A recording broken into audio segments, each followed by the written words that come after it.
Hello, it's WhiteMoose, and today we are playing Conquest Domination on Operation 925. I don't know why it's called 925, but Operation 925. I guess it's a reference to single player or something. If you know, please write it below, and I'm gonna. I appreciate it. Anyway, we're using the JNG-90.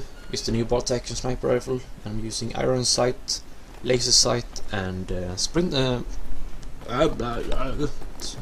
straight pull. Yeah, straight pull. Yeah. Iron sight, laser sight, and straight pull, yeah. I don't feel it's necessary to use a long range scope, well, not even a close range scope on this weapon on these new maps, because you'll always get these kind of close range engagements. You probably won't even get a marksman bonus, or very rarely at least, because the maps are so small and you won't get. There are very few like long range hallways and such where you can get advantageous engagements on your sniper rifle. So just expect to get a lot of close range engagements against a lot of close range weapons, which means very fast weapons like the MP7, F2000, FAMAS, and so on. And shotguns, of course. Shotguns is gonna be brutally good.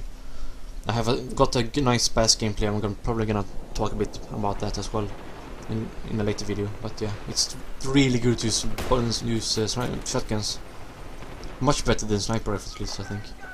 Yeah.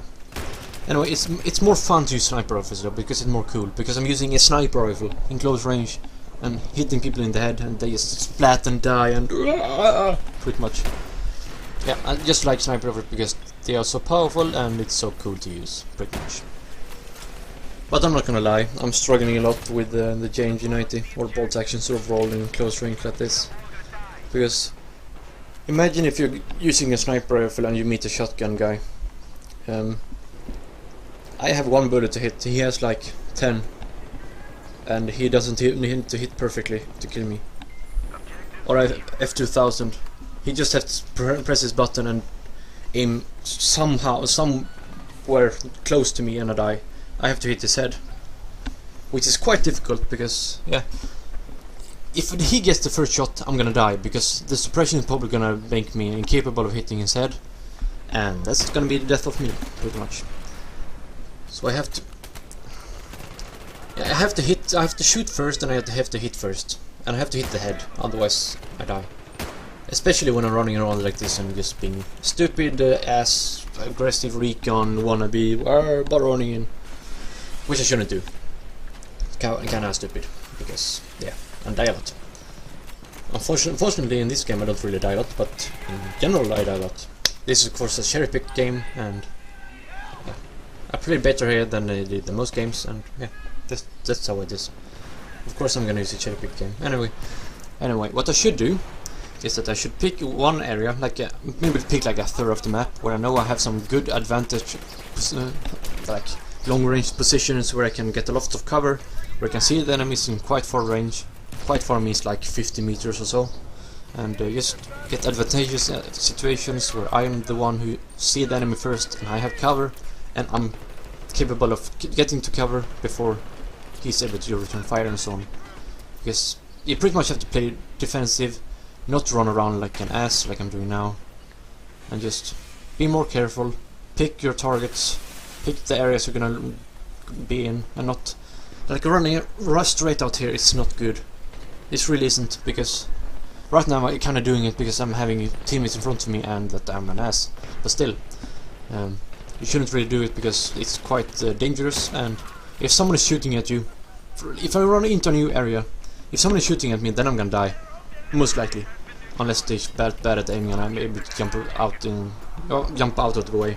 But I'm not gonna be able to return fire because first of all I'm not really sure where it is, and if I'm taking fire, I'm probably gonna get suppressed, and if I don't get suppressed, that means I'm getting hit, and if I don't get suppressed, that means he's not missing, so it means he's quite good. So I'm probably gonna die either way. If I'm able to run away, that means he's bad, which means I'm very suppressed, so I can't really get him anyway. If I don't get suppressed, it means he's hitting me, which means I'm gonna die. Pretty much. Unless I'm lucky and so on. Yeah. There's of course the luck factor, so you always have to take that into account. Maybe I should talk a little bit about maybe I should talk a little bit about the map. Because the map is quite interesting, I guess, because it's a small map. Yes, it's of course a small map, but you have ton of flanking routes. You can go for all around the map. You can go around enemies and so on. It's just if you enjoy flanking and not just moving around like a reckless idiot, like I enjoy doing, then this is gonna be a really good map because you can run around all over the place. Like this area around here. You come from straight up here. You can come from the left side. You just go around on the terrace, I guess you should call it, like out here, and come out behind them. You can be on the second floor. You can be in the bar. You can be at both sides of the bar. You can be at the second floor up to the right, and you can be on stairs to the right. And there is also a like a patio on the right side where you can also be. So yeah, you can pretty much surround enemies from all over the place, and that's gonna be very annoying. But it's also gonna be a lot of fun if you're the one flanking and running around like a madman. That I'm going to be. I'm gonna try and maybe be able to do it with the JNG-90, but or any of the bot action, but I'm not completely sure. It's gonna be quite difficult. And like you saw here, spawn beacons are pretty good because you can't spawn on any map, on any flag on the map. You can only spawn on teammates and just randomly. So spawn beacons gonna be very good. Put it in good situations, it's gonna be awesome. And motion sensors are really good because the maps aren't that big. The fight is always kind of focused on the flags and between flags, like between C and B and between A and C and on individual flags. So spawn beacons are gonna be really good. I mean motion sensors, sorry. Now this game I'm not really used motion sensors that good because yeah, I just didn't, but I should. And yeah, that kind of wraps up the game. There's gonna be more videos on these maps, of course. I'm gonna try and put up a new video like 6 hours from now or so with the I think I'm gonna use the M417, but we'll see. Anyway, until then, see ya and enjoy the new maps. Brr.